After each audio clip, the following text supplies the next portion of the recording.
আজকে 25শে এপ্রিলের রাত।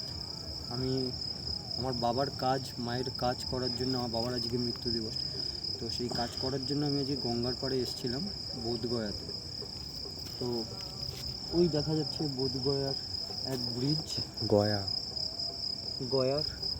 আর যদি উল্টো দিক করা হয় তাহলে পরে দেখা যাবে ওদিকে লাইটিংগুলো ভারতের মতন করে আরেকখানা ব্রিজ, আমি জানি না দেখা যাচ্ছে কিনা এর মধ্যে, কিন্তু ওই যে ব্রিজটি দেখছেন সাদা দাগ, ওটি আরেকটি ব্রিজ।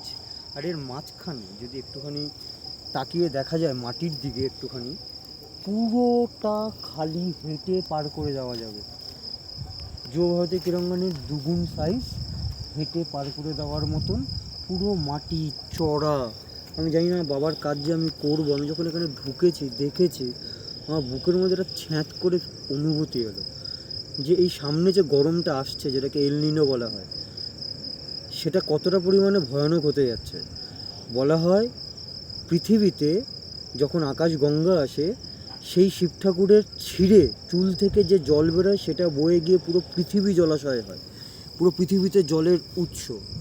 আর সেই জলের এই অবস্থা, একখানা ট্রিবিউটারি, আমাদের গঙ্গার একটা পার্ট, যার আজকের এই অবস্থা, এক ফোঁটা জল নেই, আমরা এখানটাতে দাঁড়িয়ে দেখছি।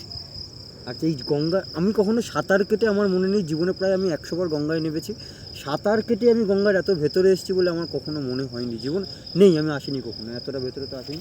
আমি ওই মুখ অব্দি গেছিলাম একটা পুজোর জিনিস, একটা খাবার শেয়ার করার জন্য, কিন্তু গঙ্গা জল খুঁজতে আমাকে ওই মাঝখান আসতে হয়েছে, গঙ্গা নদীর, যেটা আবার ওইটুকুনি হাঁটলে পরে হয়তো পার হয়ে যাবে। তো গঙ্গার অবস্থা খুবই খারাপ। যারা যারা এখনকার মতন বুঝছেন তাদেরকে এটুকুনি বলা যে পশু পাখিরাও এই কষ্টের মধ্যে রয়েছে, ওরাও জল খেতে পাবে না।